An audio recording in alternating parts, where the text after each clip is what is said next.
Hey there everybody, it's Rick Huser here with AirgunWeb and AirgunWeb TV, and we have a very special guest with us. Hey guys, Airgun Angie. We are going to take a look at the Brocock Bantam Sniper HR High Power. This is the long one. I know you guys have been waiting to see how it does with the Mark II JSB heavies. That's what we're going to do. We're also going to have a little competition. Stay with us.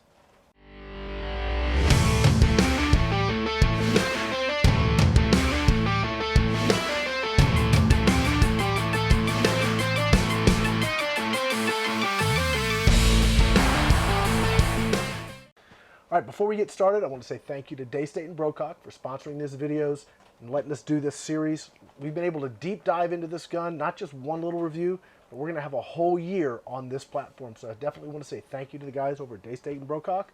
Now, let's get to the meat of the matter. Angie, yes. This is new to you. Yes. Have you ever shot this gun before? Nope. What'd you think of it? I think it's awesome. Yeah. What did you like most about it? Now, we did a bunch of shooting, okay? What did you like most of all when you finally got some time with it? Well, I like surprises, so you told me it gets over 50 yeah, foot-pounds. it's like 55 and some change. Yeah. I was super surprised that that's actually what it gets after shooting it, because it's super quiet and it has hardly any recoil. So yeah, it's actually not like, I wouldn't call this light. Okay, I don't know about you. What do you think? No. No, it's not super heavy. It's either. not real heavy, but it's not like a super light gun. It's got some meat to it.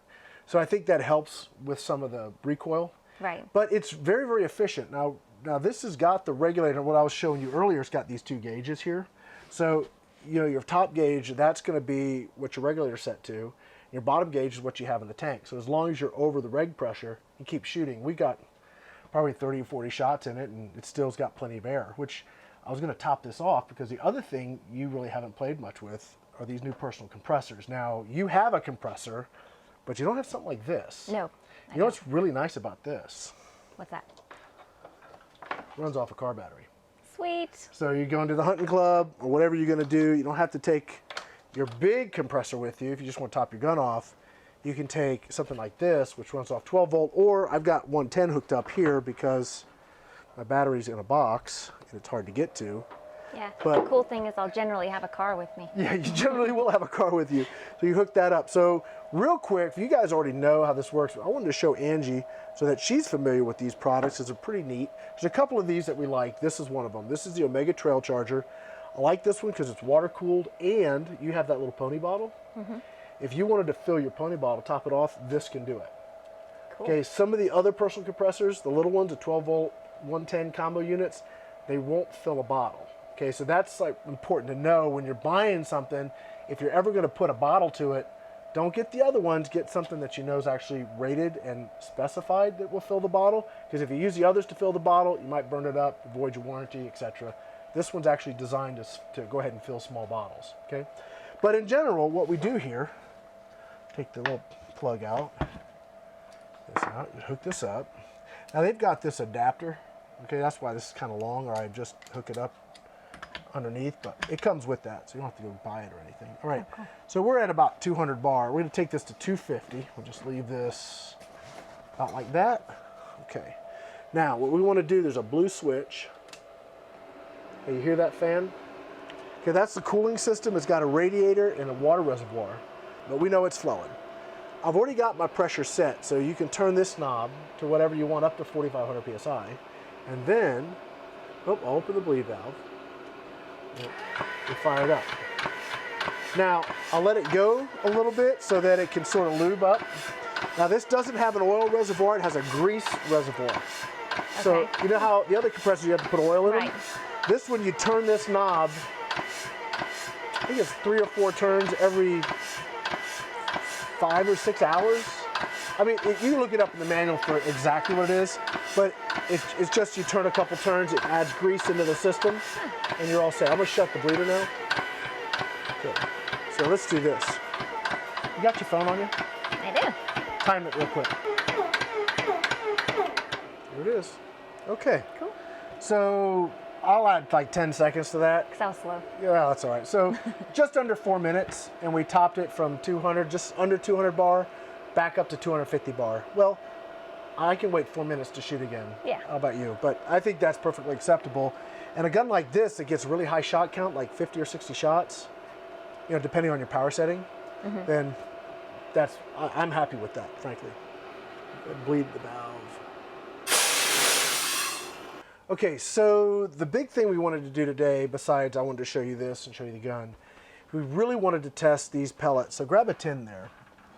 And so these are the regular JSB King heavies. These are the Mark IIs. Now, when you look at them, we'll pop the lid here, and we just look at them, we go, They're the same. I don't get it.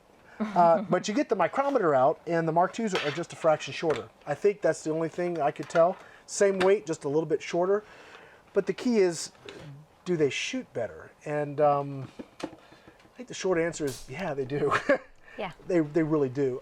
What we did is we set a target out, it's about 80 yards, between 75 and 80. And we took a couple sighters, and then we shot, each shot 2 5-shot groups, one 5-shot group with each pellet, and wanted to see how we did. And we actually shot pretty much identically. I mean, you had one bad flyer.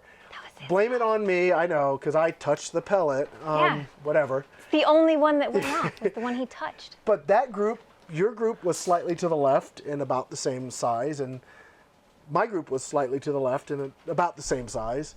And then the other group, the only reason mine's in the center of the target is that I adjusted for windage. And you tried, but failed. I over-adjusted for windage. Failed, and then kept the same point of aim. But group size, we actually measured it with a micrometer, and it was maybe a couple hundredths difference. I mean, realistically. I definitely think the Mark IIs for this particular gun are a better choice. So, super awesome. I'm looking forward to trying these in my other 25s to see if I have a similar comparison. So that's going to be some fun for me. Yeah, me too. I've gotten a lot of requests to check those out. So. And I have a whole case we got in, so you're going to go home with some. So that'll be cool. Nice. So be sure to check out her videos coming up, because she's going to be testing the Mark IIs and all of her 25s, and that should be a lot of fun. Anything you want to say about the gun before we wrap this up? Am I going to get one? Yeah, when are you going to get one? We'll have to talk to Daystate about that and Brocock. We'll see. Okay, well, that's about it. Actually, that's going to be our last video with this particular gun, because this gun has a new home. Had a customer come up on Airgun Pro Shop and say, I really like that. I want that exact package. And, well, he's going to get this exact gun. We know it shoots great. I mean, under an inch at 80 yards. Oh, yeah, we'll take that. That's awesome. So, Angie, I'm going to let you take us out. I'm Airgun Angie. I'm Rick Utzer with AirgunWeb. Y'all don't just have a good day, have an awesome one. See ya.